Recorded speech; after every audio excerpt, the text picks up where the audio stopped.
In the shadow of greatness, ambition festers. When Alexander the Great fell, his empire of vast dominion that united the West and East was left leaderless. Chaos followed. A struggle of titanic proportions erupted among his generals, the men who once fought side by side. Alliances crumbled, betrayals abounded, and empires were forged in the fires of war. This is the story of the wars of the Diadochi, the battle for Alexander's throne and the soul of his empire. It all began in 323 BCE in Babylon, where Alexander the Great, fresh from his campaigns in India, succumbed to a mysterious illness. Fever racked his body, and despite the best efforts of his physicians, the conqueror fell. Some whispered of poison, others of exhaustion after years of relentless campaigning. Whatever the cause, the outcome was the same. Alexander left no clear successor. His dying words, to the strongest, were less an anointment and more a riddle. Who among his generals, statesmen, and heirs would claim the vast empire he had built? His infant son, Alexander IV, and his half-brother, Philip III Aridaeus, were nominal rulers, but neither could wield real power. This vacuum unleashed an inferno. The Diadochi, Alexander's generals and governors, each with their ambitions and armies, saw an opportunity to carve out their own kingdoms. What followed was not just a power struggle, but a brutal redefinition of the ancient world. Initially, there was an attempt at unity. The Partition of Babylon in 323 BCE sought to divide the empire among Alexander's generals.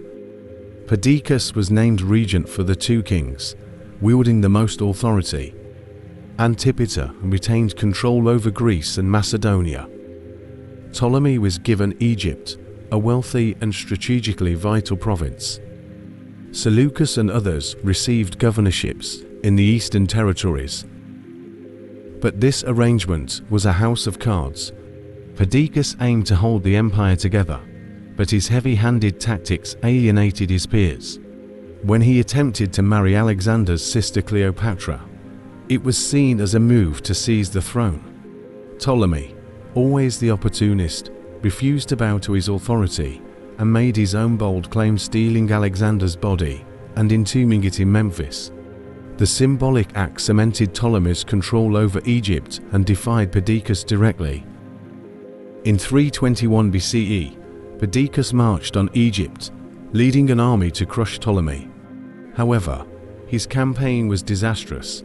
Faced with logistical challenges and Ptolemy's cunning, his army mutinied. Perdiccas was murdered by his own officers, ending his dream of unity and plunging the empire into deeper chaos. The partition of Triparadises in 320 BCE redistributed the empire once more, but this agreement only stoked further ambitions. Ptolemy fortified his hold on Egypt, creating a strong, defensible kingdom. Antipater maintained a fragile order in Macedonia, but died soon after, leaving a power vacuum in Greece. Antigonus the One-Eyed emerged as a dominant force in Asia, controlling vast territories from Anatolia to Persia. Seleucus began building his eastern stronghold, taking control of Babylonia and the surrounding regions. Each Diadochi sought not just survival, but dominance.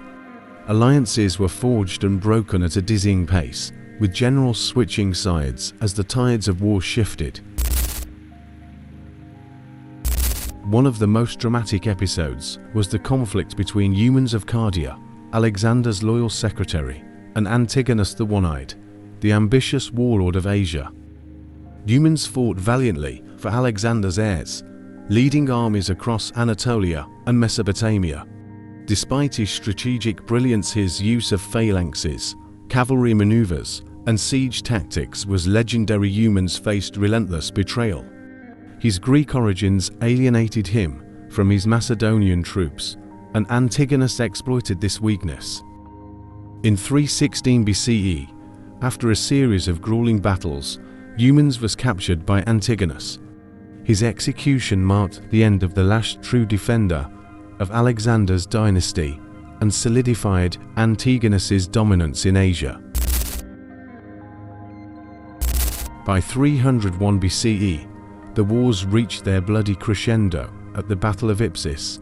Antigonus, now an aging but still formidable leader, faced a coalition of his rivals, Seleucus, Ptolemy, and Lysimachus. The battlefield was a spectacle of Hellenistic warfare. Antigonus fielded one of the largest armies of the era, complete with thousands of infantry and cavalry, as well as a fearsome contingent of war elephants. The turning point came when Seleucus deployed his own elephants to block Antigonus's cavalry, cutting off their mobility. The coalition's forces overwhelmed Antigonus's phalanx. In the chaos, Antigonus fell, struck down in the heat of battle. His death marked the end of any hope for a reunited empire. The victors divided his territories, solidifying the three major Hellenistic kingdoms: the Ptolemaic kingdom in Egypt, ruled by Ptolemy; the Seleucid Empire in the east, ruled by Seleucus; the Antigonid kingdom in Macedonia and Greece, ruled by Antigonus's descendants. The Wars of the Diadochi were a brutal chapter in history, spanning decades of conflict. While they marked the end of Alexander's unified empire, they gave rise to the Hellenistic world, a cultural fusion that shaped the Mediterranean and the Near East for centuries. Greek cities flourished across Asia, from Alexandria in Egypt to Seleucia in Mesopotamia. Science, philosophy, and art thrived, blending Greek and Eastern traditions. The wars also set a precedent for the power struggles that would define future empires, from Rome to Byzantium. Alexander's empire was built on vision, but it crumbled under ambition. The Wars of the Diadochi remind us that even the greatest conquests can fracture when unity is lost. Yet, in their struggles, these generals ensured that Alexander's legacy would endure not as a ruler, but as the architect of a new world. His empire may have died, but his influence lived on in the kingdoms, cultures, and stories that followed. This was not the end of an empire, it was the birth of an era.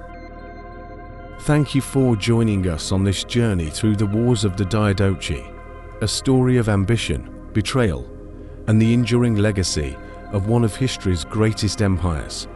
Your support keeps this channel alive and inspires us to dive deep into the captivating tales of history. If you enjoyed this story, don't forget to like, comment, and subscribe to History Orlog. Share your thoughts below. What part of this saga fascinated you the most? Stay tuned for our next video, where we'll explore another gripping chapter of ancient history. What comes next? You'll just have to watch to find out. Until then, remember, history isn't just about the past, it's the foundation of our future.